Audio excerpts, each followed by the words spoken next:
The Adventures of Sherlock Holmes, by Sir Arthur Conan Doyle.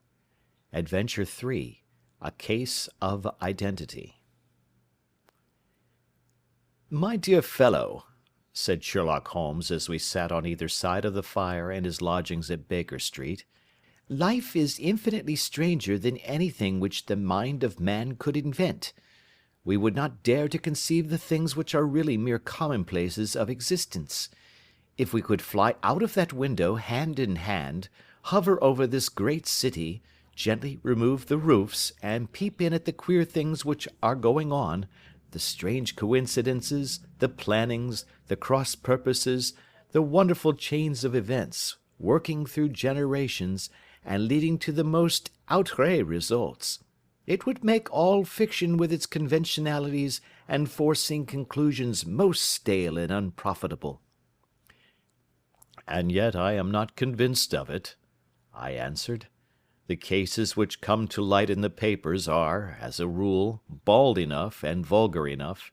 We have in our police reports realism pushed to its extreme limits, and yet the result is, it must be confessed, neither fascinating nor artistic." "A certain selection and discretion must be used in producing a realistic effect," remarked Holmes. "This is wanting in the police report, where more stress is laid, perhaps, upon the platitudes of the magistrate than upon the details, which to an observer contain the vital essence of the whole matter. Depend upon it, there is nothing so unnatural as the commonplace." I smiled and shook my head. "I can quite understand your thinking so," I said. "Of course, in your position of unofficial adviser and helper to everybody who is absolutely puzzled throughout 3 continents, you are brought in contact with all that is strange and bizarre. But here," I picked up the morning paper from the ground, "let us put it to a practical test. Here is the first heading upon which I come: A husband's cruelty to his wife.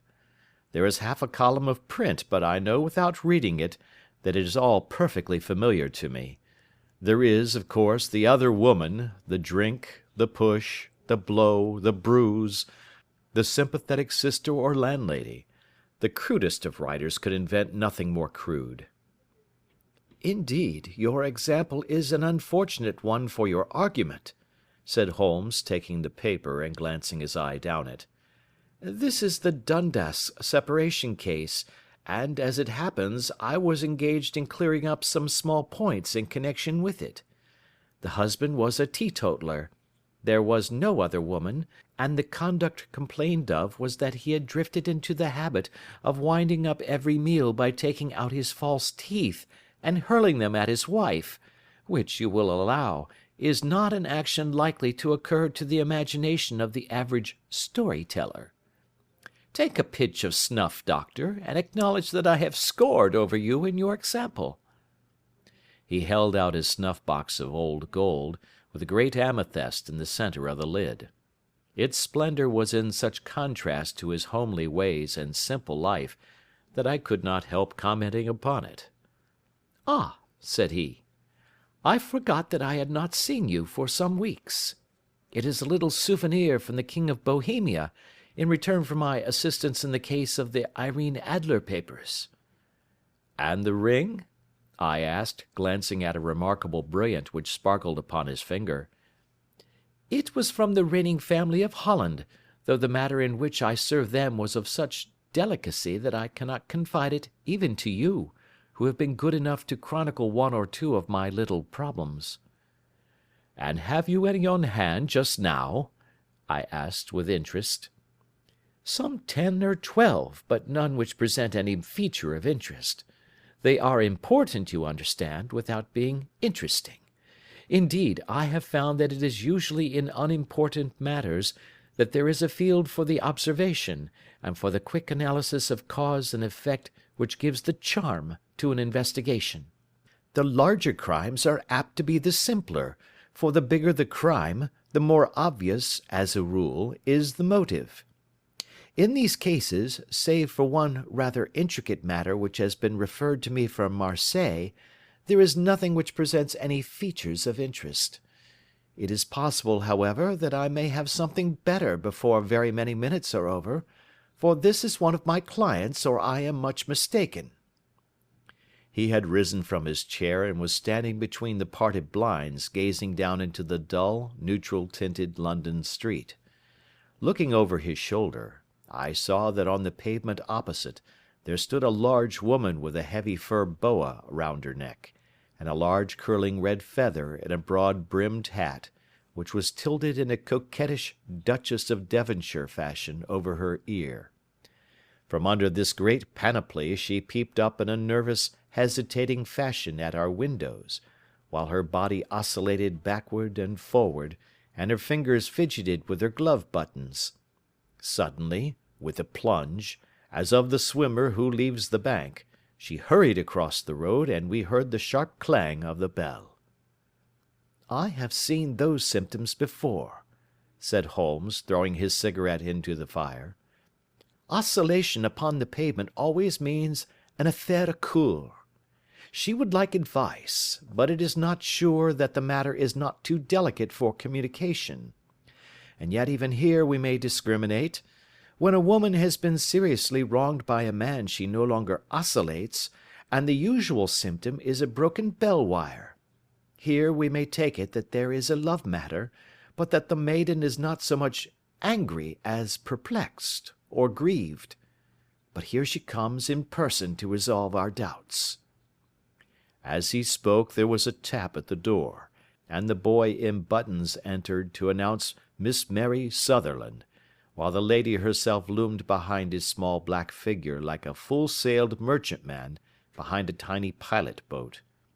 Sherlock Holmes welcomed her with the easy courtesy for which he was remarkable, and having closed the door and bowed her into an armchair, he looked her over in the minute yet abstracted fashion which was peculiar to him. "Do you not find," he said, "that with your short sight it is a little trying to do so much typewriting?" "I did at first," she answered, "but now I know where the letters are without looking." Then, suddenly realizing the full purport of his words, she gave a violent start and looked up, with fear and astonishment upon her broad, good-humoured face. "You've heard about me, Mr. Holmes," she cried. "Else how could you know all that?" "Ha! Never mind," said Holmes, laughing. "It is my business to know things. Perhaps I have trained myself to see what others overlook. If not, why should you come to consult me?" "I came to you, sir, because I heard of you from Mrs. Etheridge, whose husband you found so easy when the police and everyone had given him up for dead.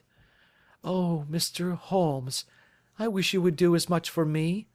I'm not rich, but still I have 100 a year in my own right, besides the little that I make by the machine, and I would give it all to know what has become of Mr. Hosmer Angel." "Why did you come away to consult me in such a hurry?" asked Sherlock Holmes, with his finger-tips together and his eyes to the ceiling. Again a startled look came over the somewhat vacuous face of Miss Mary Sutherland. "Yes, I did bang out of the house," she said, "for it made me angry to see the easy way in which Mr. Windibank, that is, my father, took it all. He would not go to the police, and he would not go to you, and so at last, as he would do nothing, and kept on saying that there was no harm done, it made me mad, and I just on with my things and came right away to you." "Your father?" said Holmes. "Your stepfather, surely, since the name is different." "Yes, my stepfather. I call him father, though it sounds funny, too, for he is only 5 years and 2 months older than myself." "And your mother is alive?" "Oh, yes, mother is alive and well.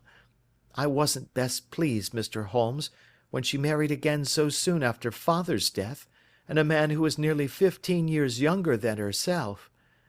Father was a plumber in the Tottenham Court Road, and he left a tidy business behind him, which mother carried on with Mr. Hardy, the foreman. But when Mr. Windibank came, he made her sell the business, for he was very superior, being a traveller in wines. They got £4,700 for the goodwill and interest, which wasn't near as much as father could have got if he had been alive. I had expected to see Sherlock Holmes impatient under this rambling and inconsequential narrative, but, on the contrary, he had listened with the greatest concentration of attention. "Your own little income," he asked, "does it come out of the business?" "Oh, no, sir. It is quite separate and was left me by my Uncle Ned in Auckland. It is in New Zealand stock, paying 4.5%. £2,500 was the amount, but I can only touch the interest." "You interest me extremely," said Holmes, "and since you draw so large a sum as 100 a year, with what you earn into the bargain, you no doubt travel a little and indulge yourself in every way.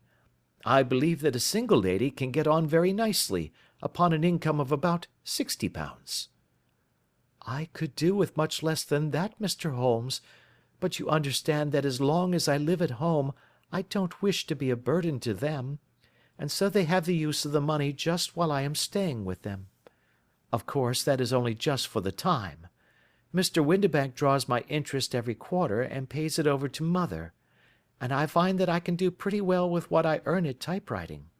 It brings me twopence a sheet, and I can often do from 15 to 20 sheets in a day." "You have made your position very clear to me," said Holmes. "This is my friend, Dr. Watson, before whom you can speak as freely as before myself. Kindly tell us now all about your connection with Mr. Hosmer Angel."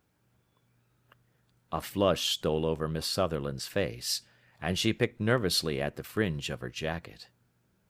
"I met him first at the gasfitters' ball," she said. "They used to send father tickets when he was alive, and then afterwards they remembered us, and sent them to mother. Mr. Windibank did not wish us to go. He never did wish us to go anywhere. He would get quite mad if I wanted so much as to join a Sunday school treat. But this time I was set on going, and I would go, for what right had he to prevent? He said the folk were not fit for us to know, when all father's friends were to be there, and he said that I had nothing fit to wear, when I had my purple plush that I had never so much as taken out of the drawer. At last, when nothing else would do, he went off to France upon the business of the firm, but we went, mother and I, with Mr. Hardy, who used to be our foreman, and it was there I met Mr. Hosmer Angel." "I suppose," said Holmes, "that when Mr. Windibank came back from France, he was very annoyed at your having gone to the ball." "Oh, well, he was very good about it. He laughed, I remember, and shrugged his shoulders, and said there was no use denying anything to a woman, for she would have her way." "I see. Then at the gasfitters' ball you met, as I understand, a gentleman called Mr. Hosmer Angel." "Yes, sir. I met him that night, and he called next day to ask if we had got home all safe, and after that we met him. That is to say, Mr. Holmes, I met him twice for walks, but after that father came back again, and Mr. Hosmer Angel could not come to the house any more." "No." "Well, you know father didn't like anything of the sort. He wouldn't have any visitors if he could help it, and he used to say that a woman should be happy in her own family circle. But then, as I used to say to mother, a woman wants her own circle to begin with, and I had not got mine yet." "But how about Mr. Hosmer Angel? Did he make no attempt to see you?" "Well, father was going off to France again in a week, and Hosmer wrote and said that it would be safer and better not to see each other until he had gone. We could write in the meantime, and he used to write every day. I took the letters in the morning, so there was no need for father to know." "Were you engaged to the gentleman at this time?" "Oh, yes, Mr. Holmes. We were engaged after the first walk that we took. Hosmer, Mr. Angel, was a cashier in an office in Leadenhall Street, and—" "What office?" "That's the worst of it, Mr. Holmes. I don't know. Where did he live, then? He slept on the premises. And you don't know his address? No, except that it was Leadenhall Street. Where did you address your letters, then? To the Leadenhall Street post office, to be left till called for. He said that if they were sent to the office he would be chaffed by all the other clerks about having letters from a lady, so I offered to typewrite them, like he did his, but he wouldn't have that, for he said that when I wrote them they seemed to come from me, but when they were typewritten he always felt that the machine had come between us. That will just show you how fond he was of me, Mr. Holmes, and the little things that he would think of." "It was most suggestive," said Holmes. "It has long been an axiom of mine that the little things are infinitely the most important. Can you remember any other little things about Mr. Hosmer Angel?" "He was a very shy man, Mr. Holmes. He would rather walk with me in the evening than in the daylight, for he said that he hated to be conspicuous. Very retiring and gentlemanly he was. Even his voice was gentle. He'd had the quinsy and swollen glands when he was young, he told me, and it had left him with a weak throat and a hesitating, whispering fashion of speech.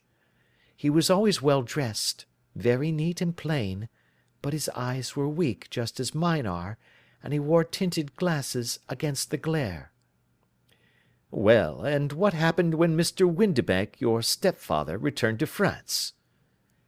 "Mr. Hosmer Angel came to the house again, and proposed that we should marry before father came back. He was in dreadful earnest, and made me swear, with my hands on the testament, that whatever happened I would always be true to him. Mother said he was quite right to make me swear, and that it was a sign of his passion. Mother was all in his favour from the first, and was even fonder of him than I was.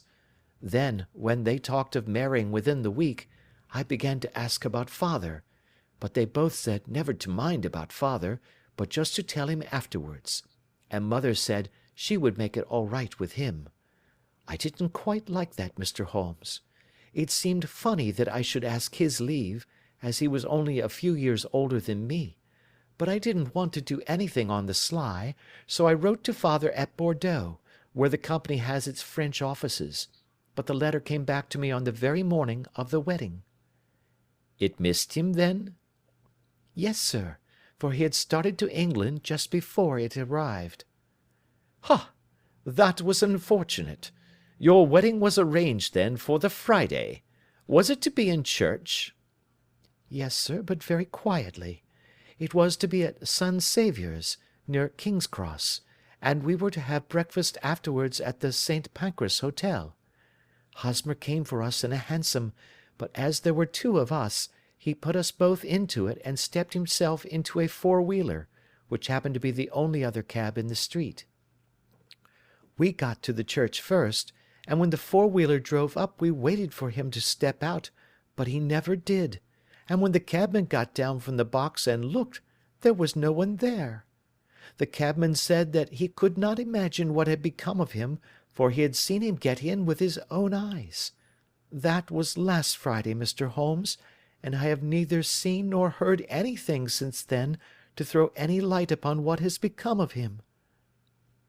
"It seems to me that you have been very shamefully treated," said Holmes. "Oh, no, sir. He was too good and kind to leave me so.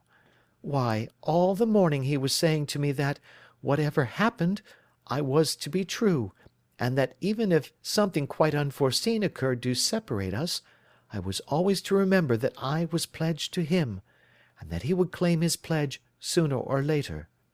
It seemed strange talk for a wedding morning, but what has happened since gives a meaning to it."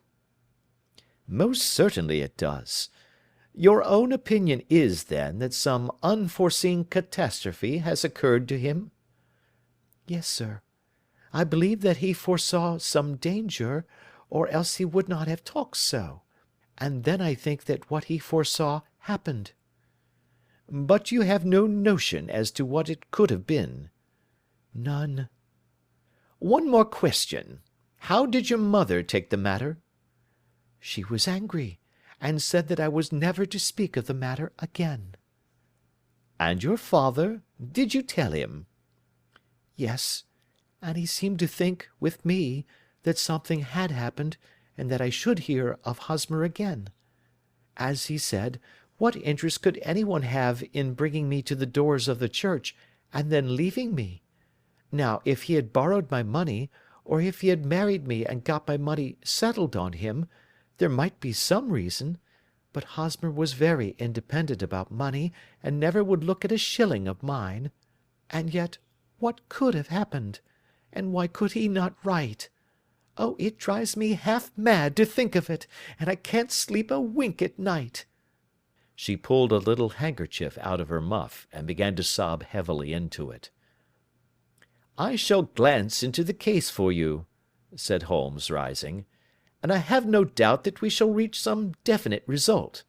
Let the weight of the matter rest upon me now, and do not let your mind dwell upon it further. Above all, try to let Mr. Hosmer Angel vanish from your memory, as he has done from your life." "Then you don't think I'll see him again?" "I fear not." "Then what has happened to him?" "You will leave that question in my hands. I should like an accurate description of him, and any letters of his which you can spare." "I advertised for him in last Saturday's Chronicle," said she. "Here is the slip, and here are 4 letters from him." "Thank you. And your address?" "Number 31 Lion Place, Camberwell." "Mr. Angel's address you never had, I understand. Where is your father's place of business?" "He travels for Westhouse and Marbank, the great claret importers of Fenchurch Street." "Thank you. You have made your statement very clearly. You will leave the papers here, and remember the advice which I have given you. Let the whole incident be a sealed book, and do not allow it to affect your life." "You are very kind, Mr. Holmes, but I cannot do that. I shall be true to Hosmer. He shall find me ready when he comes back." For all the preposterous hat and the vacuous face, there was something noble in the simple faith of our visitor which compelled our respect. She laid her little bundle of papers upon the table and went her way, with a promise to come again whenever she might be summoned. Sherlock Holmes sat silent for a few minutes with his finger-tips still pressed together, his legs stretched out in front of him, and his gaze directed upward to the ceiling. Then he took down from the rack the old and oily clay pipe, which was to him as a counsellor, and, having lit it, he leaned back in his chair, with the thick blue cloud-wreaths spinning up from him, and a look of infinite languor in his face. "Quite an interesting study, that maiden," he observed. "I found her more interesting than her little problem, which, by the way, is rather a trite one. You will find parallel cases, if you consult my index, in Andover in '77, and there was something of the sort at The Hague last year. Old as is the idea, however, there were 1 or 2 details which were new to me, but the maiden herself was most instructive." "You appeared to read a good deal upon her which was quite invisible to me," I remarked. "Not invisible, but unnoticed, Watson. You did not know where to look, and so you missed all that was important.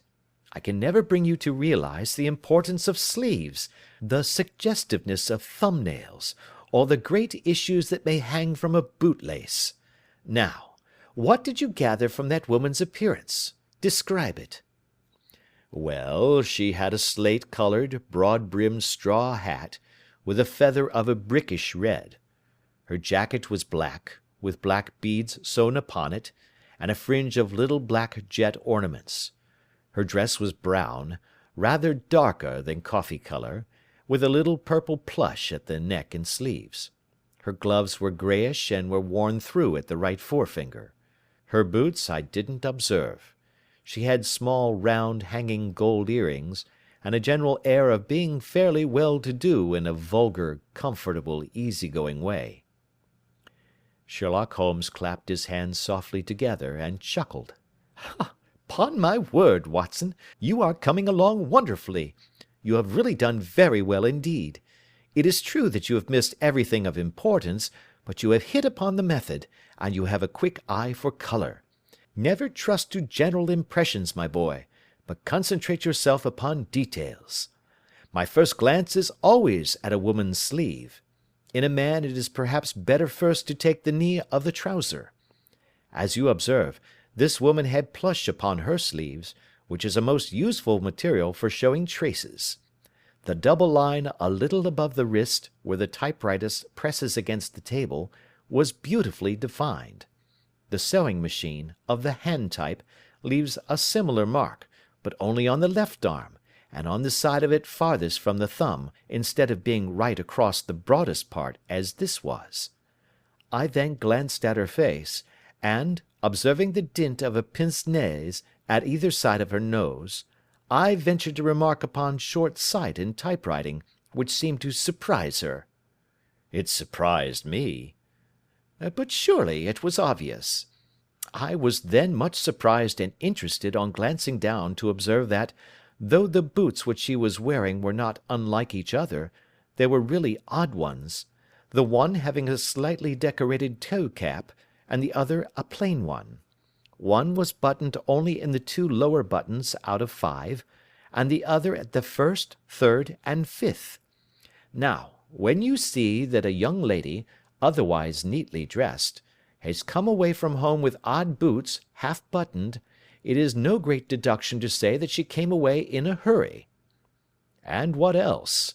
I asked, keenly interested, as I always was, by my friend's incisive reasoning. I noted, in passing, that she had written a note before leaving home, but after being fully dressed. You observed that her right glove was torn at the forefinger, but you did not apparently see that both glove and finger were stained with violet ink. She had written in a hurry and dipped her pen too deep. It must have been this morning, or the mark would not remain clear upon the finger. All this is amusing, though rather elementary. But I must go back to business, Watson. Would you mind reading me the advertised description of Mr. Hosmer Angel? I held the little printed slip to the light.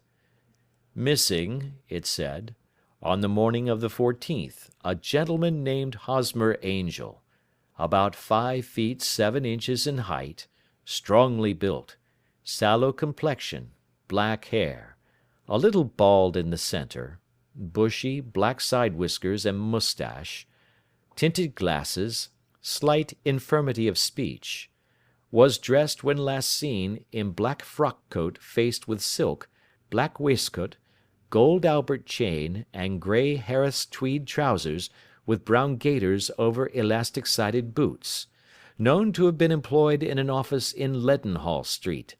Anybody bringing— "That will do," said Holmes. "As to the letters," he continued, glancing over them, "they are very commonplace.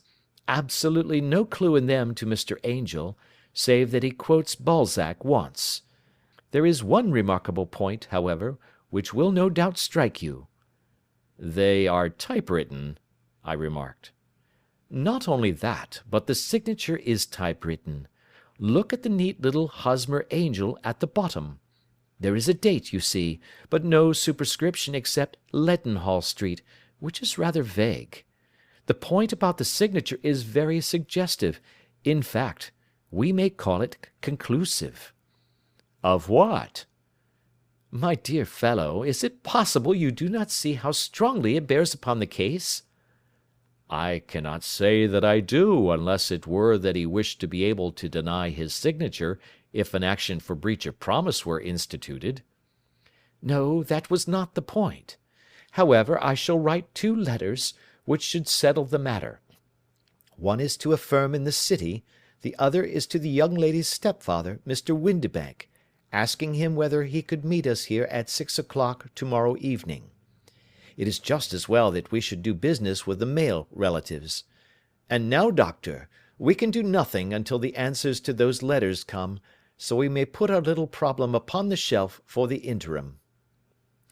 I had had so many reasons to believe in my friend's subtle powers of reasoning and extraordinary energy in action, that I felt that he must have some solid grounds for the assured and easy demeanour with which he treated the singular mystery which he had been called upon to fathom.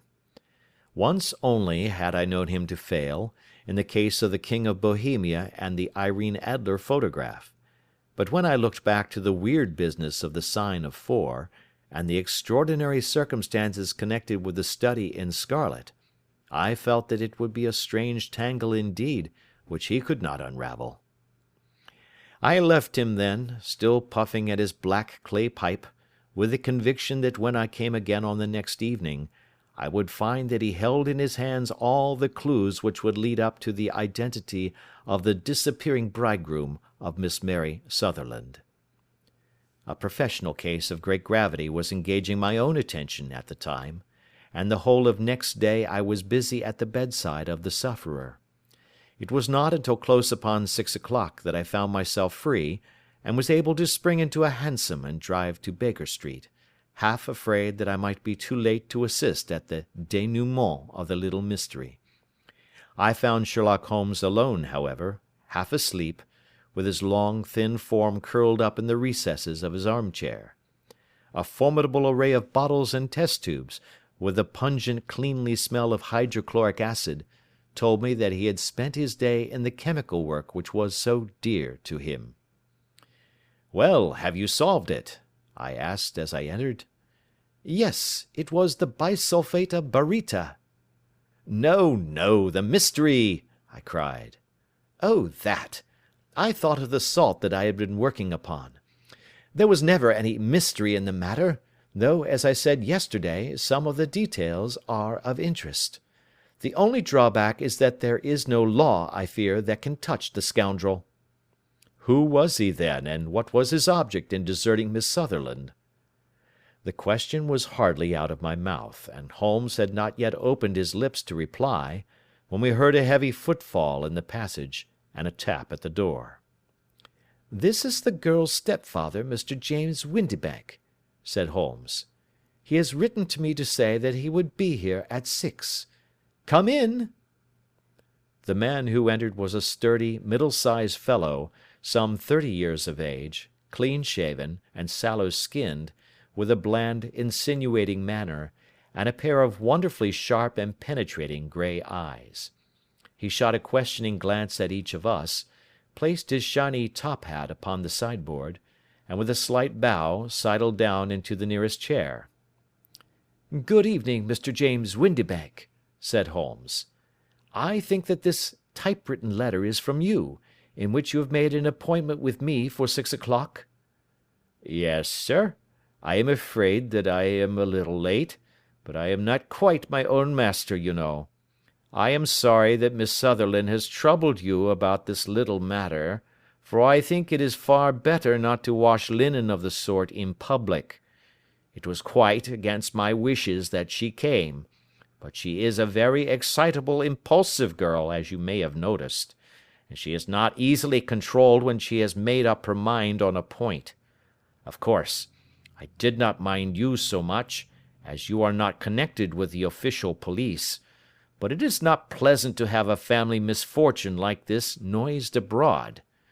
Besides, it is a useless expense, for how could you possibly find this Hosmer Angel?" "On the contrary," said Holmes quietly, "I have every reason to believe that I will succeed in discovering Mr. Hosmer Angel." Mr. Windibank gave a violent start and dropped his gloves. "I am delighted to hear it," he said. "It is a curious thing," remarked Holmes, "that a typewriter has really quite as much individuality as a man's handwriting. Unless they are quite new, no two of them write exactly alike. Some letters get more worn than others, and some wear only on one side. Now, you remark in this note of yours, Mr. Windibank, that in every case there is some little slurring over of the E, and a slight defect in the tail of the R. There are 14 other characteristics, but those are the more obvious." "We do all our correspondence with this machine at the office, and no doubt it is a little worn," our visitor answered, glancing keenly at Holmes with his bright little eyes. And now I will show you what is really a very interesting study, Mr. Windibank," Holmes continued. "I think of writing another little monograph some of these days on the typewriter and its relation to crime. It is a subject to which I have devoted some little attention. I have here 4 letters which purport to come from the missing man. They are all typewritten. In each case, not only are the E's slurred and the R's tailless, but you will observe, if you care to use my magnifying lens, that the 14 other characteristics to which I have alluded are there as well." Mr. Windibank sprang out of his chair and picked up his hat. "I cannot waste time over this sort of fantastic talk, Mr. Holmes," he said. "If you can catch the man, catch him, and let me know when you have done it." "Certainly," said Holmes, stepping over and turning the key in the door. "I let you know then that I have caught him." "What? Where?" shouted Mr. Windibank, turning white to his lips and glancing about him like a rat in a trap. "Oh, it won't do. Really it won't," said Holmes suavely. "There is no possible getting out of it, Mr. Windibank.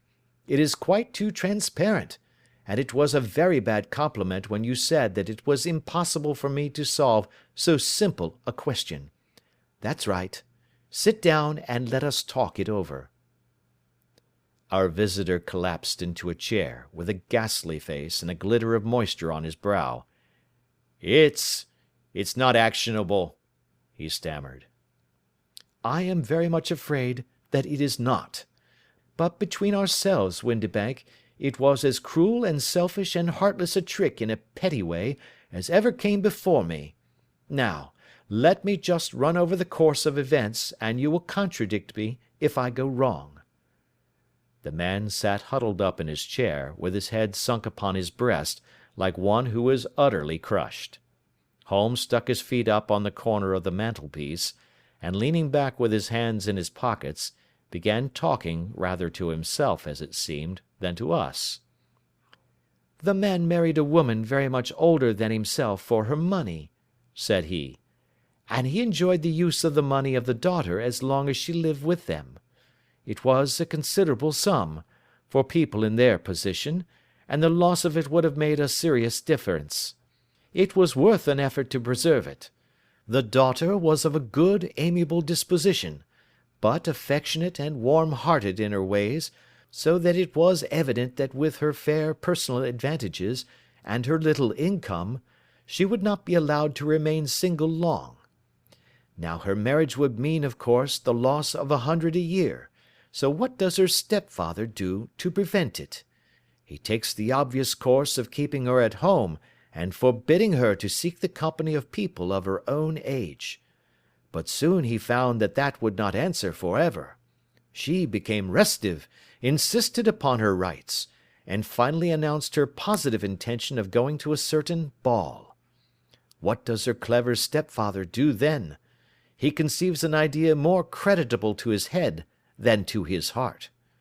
With the connivance and assistance of his wife, he disguised himself, covered those keen eyes with tinted glasses, masked the face with a moustache and a pair of bushy whiskers, sunk that clear voice into an insinuating whisper, and doubly secure on account of the girl's short sight, he appears as Mr. Hosmer Angel, and keeps off other lovers by making love himself." "It was only a joke at first," groaned our visitor. "We never thought that she would have been so carried away." "Very likely not. However that may be, the young lady was very decidedly carried away, and having quite made up her mind that her stepfather was in France, the suspicion of treachery never for an instant entered her mind. She was flattered by the gentleman's attentions, and the effect was increased by the loudly expressed admiration of her mother. Then Mr. Angel began to call, for it was obvious that the matter should be pushed as far as it would go if a real effect were to be produced. There were meetings, and an engagement, which would finally secure the girl's affections from turning towards any one else. But the deception could not be kept up for ever. These pretended journeys to France were rather cumbrous. The thing to do was clearly to bring the business to an end in such a dramatic manner that it would leave a permanent impression upon the young lady's mind, and prevent her from looking upon any other suitor for some time to come. Hence those vows of fidelity exacted upon a testament, and hence also the allusions to a possibility of something happening on the very morning of the wedding. James Windibank wished Miss Sutherland to be so bound to Hosmer Angel, and so uncertain as to his fate, that for 10 years to come, at any rate, she would not listen to another man. As far as the church door he brought her, and then, as he could go no farther, he conveniently vanished away by the old trick of stepping in at one door of a four-wheeler, and out at the other. I think that was the chain of events, Mr. Windibank." Our visitor had recovered something of his assurance while Holmes had been talking, and he rose from his chair now with a cold sneer upon his pale face. "It may be so, or it may not, Mr. Holmes," said he. "But if you are so very sharp, you ought to be sharp enough to know that it is you who are breaking the law now, and not me. I have done nothing actionable from the first, but as long as you keep that door locked, you lay yourself open to an action for assault and illegal constraint." "The law cannot, as you say, touch you," said Holmes, unlocking and throwing open the door. "Yet there never was a man who deserved punishment more. If the young lady has a brother or a friend, he ought to lay a whip across your shoulders, by Jove," he continued, flushing up at the sight of the bitter sneer upon the man's face. "It is not part of my duties to my client, but here's a hunting crop handy, and I think I shall just treat myself to—" He took 2 swift steps to the whip, but before he could grasp it there was a wild clatter of steps upon the stairs, the heavy hall door banged, and from the window we could see Mr. James Windibank running at the top of his speed down the road. "There's a cold-blooded scoundrel," said Holmes, laughing, as he threw himself down into his chair once more. "That fellow will rise from crime to crime until he does something very bad and ends on a gallows. The case has, in some respects, been not entirely devoid of interest." "I cannot now entirely see all the steps of your reasoning," I remarked. "Well, of course it was obvious from the first that this Mr. Hosmer Angel must have some strong object for his curious conduct, and it was equally clear that the only man who really profited by the incident, as far as we could see, was the stepfather. Then the fact that the 2 men were never together, but that the one always appeared when the other was away, was suggestive. So were the tinted spectacles and the curious voice, which both hinted at a disguise, as did the bushy whiskers. My suspicions were all confirmed by his peculiar action in typewriting his signature, which, of course, inferred that his handwriting was so familiar to her that she would recognize even the smallest sample of it. You see, all these isolated facts, together with many minor ones, all pointed in the same direction." "And how did you verify them?" "Having once spotted my man, it was easy to get corroboration. I knew the firm for which this man worked.